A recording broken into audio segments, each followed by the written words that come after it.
Newly appointed Eskom Group CEO Dan Marokane has a tough task of stabilising the power utility when he takes over early next year. Marokane returns to Eskom, where he previously served as head of Group Capital. Now, Board Chairperson is Mteto Nyati, who joins us now to tell us about the way forward for this institution.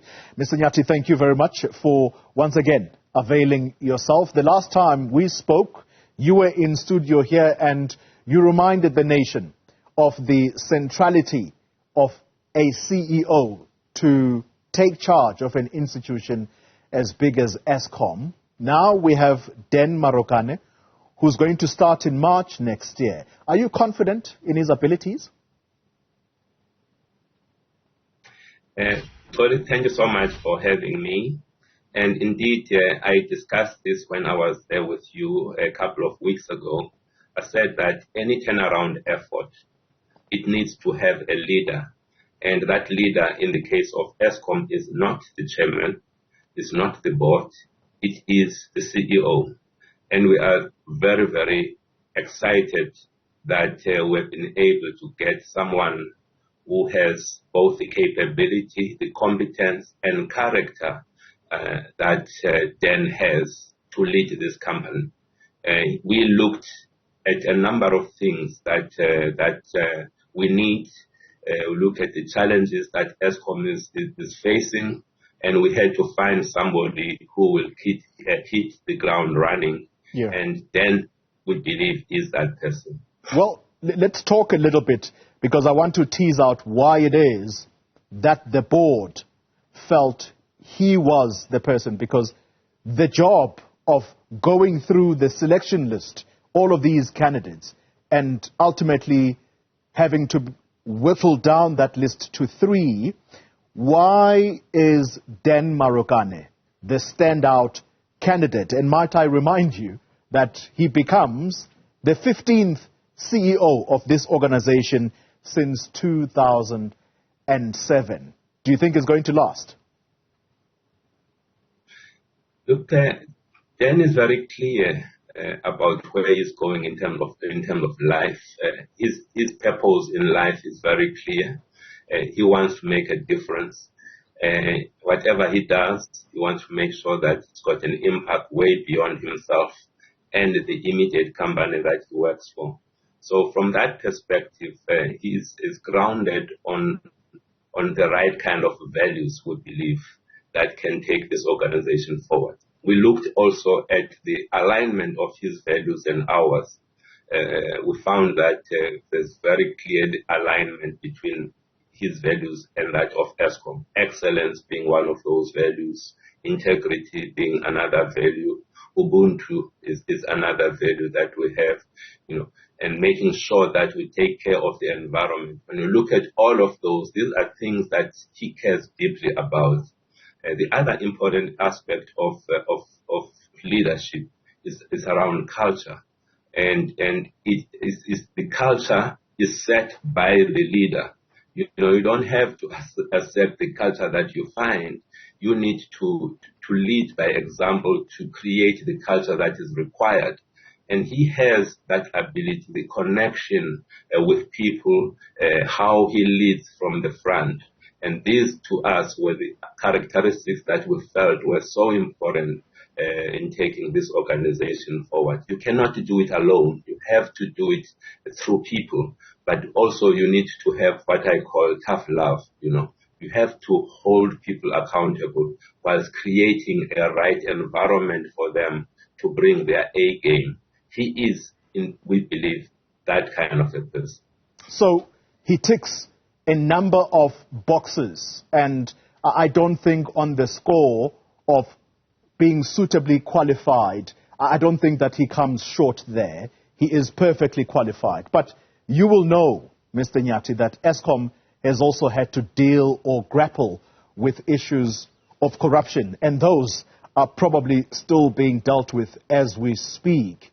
Does he tick the box when it comes to integrity? Absolutely. I've already mentioned that there is a values alignment between him and Eskom around integrity. This is not something that's just talk. It's something that he continues to demonstrate throughout his working life. When he left Eskom, it was largely because of his stand against corruption, against state capture. And that was not something that was popular those days. Many people that were respected decided to go the wrong route, and he chose to take the route less traveled, to take a stand. And that's the kind of leadership that we need in this organization. And also just the ability to hold others accountable is something that's required as we drive this agenda, an agenda of cleaning Eskom. We need a leader that's going to lead by example. We also need a leader that is going to be passionate about creating an environment where there is proper and good governance, and then is that leader. Well, let's explore the agenda item, therefore. The list is probably as wide as you can possibly think, but one that stands out, Mr. Nyati, is that of South Africans being desperate to see the back of load shedding. And I might venture and say those who run business are probably the loudest or shouting the loudest, because there are jobs that are also on the line because of these power cuts. Is there a set timeline, perhaps, that Mr. Marokane is going to be judged against once he takes over in March? So when I was here a few weeks ago on your show, I indicated that the board, together with management, had created what we call a generation recovery plan. And that plan is a 24-month plan from March this year. So we are already almost 7 months into that plan, And our focus, we would like him to align himself and familiarize himself with this plan, help us to execute on delivering this plan. At the same time, one of the reasons why we bring in engineers, people who understand the environment, is to figure out ways to use the timeline that we have given to South Africa. And that is really what we expect of him, to work together with management to come up with innovative ways to try and make sure that we get out of this mess as soon as possible. So indeed, this is one of the top priorities that we have as a board, and it will be one of his priorities as well. And the second priority is that one of restructuring of Eskom. Has to restructure and is currently in the process of restructuring into 3 entities. And getting into that and doing that as quickly as possible is a priority of ours. It creates the space for the market to be able to engage and help us to collectively address this challenge of load shedding. When we've got transmission that is independent, can be able to source power from all sorts of entities. That is what this country needs. And it is our priority to set up that transmission unit. It's called NTCSA, National Transmission Company of South Africa. Yeah. Then the third priority is indeed this one around corruption, fraud, and we continue to have challenges. We're losing money as Eskom, and we have to improve our internal controls. So those would be the top 3 priorities amongst many other things that a COO does. Sure. And I would like for you to remind South Africans exactly what that timeline says around stopping load shedding. And so while you think of that answer, the other crucial element is that of instituting a financial turnaround. This is a loss-making organization. At the last count, 24 billion rand was the net loss in this current financial year.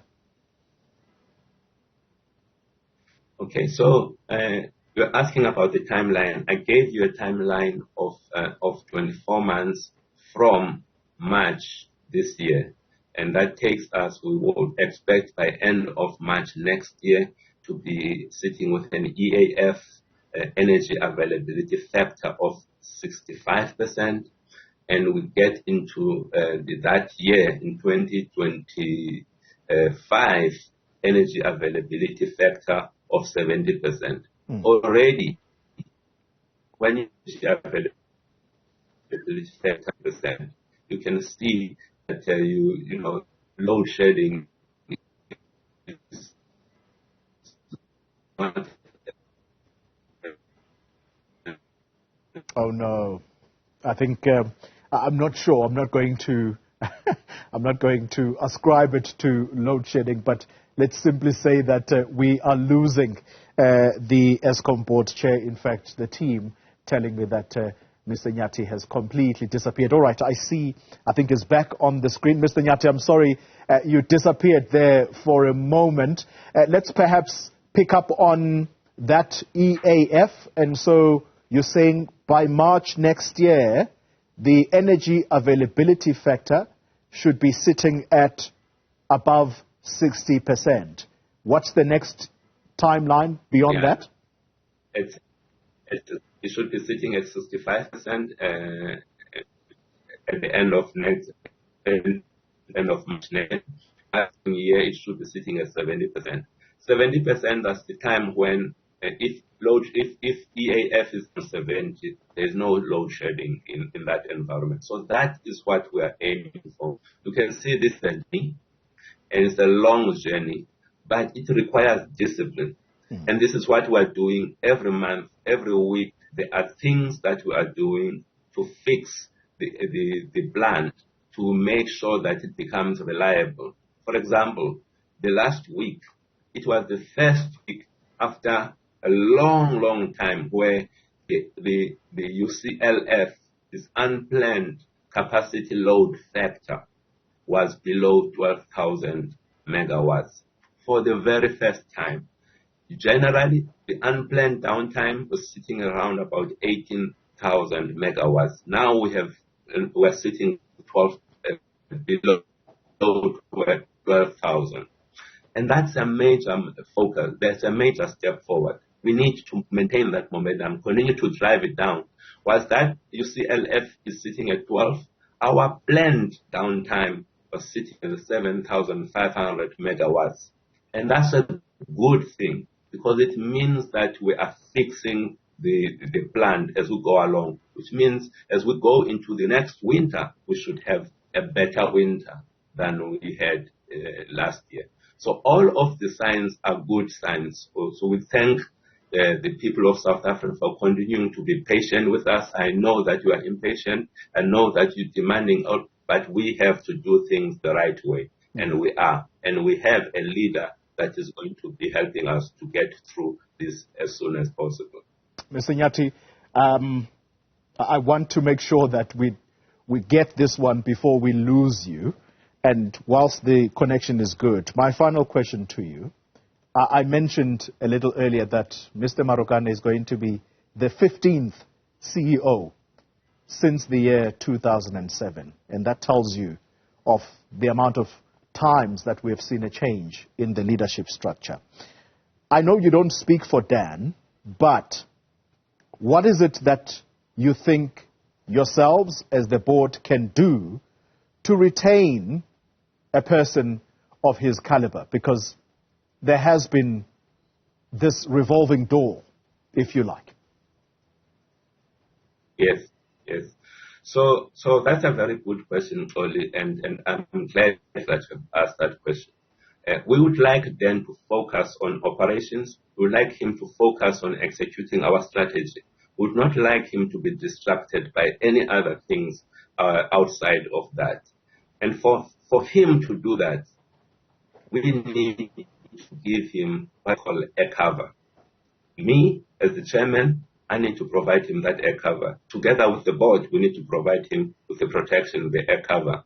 If that air cover is required, I need to be engaging with the different stakeholders who may want time with him, and make sure that I am the person who is engaging and protecting him from those engagements, and making sure that each time they are aligning and connecting with him, they are connecting with him on issues that are very much supportive of him executing the strategy. So my job and that one of the board is to create a great environment for Dan to stay within Eskom.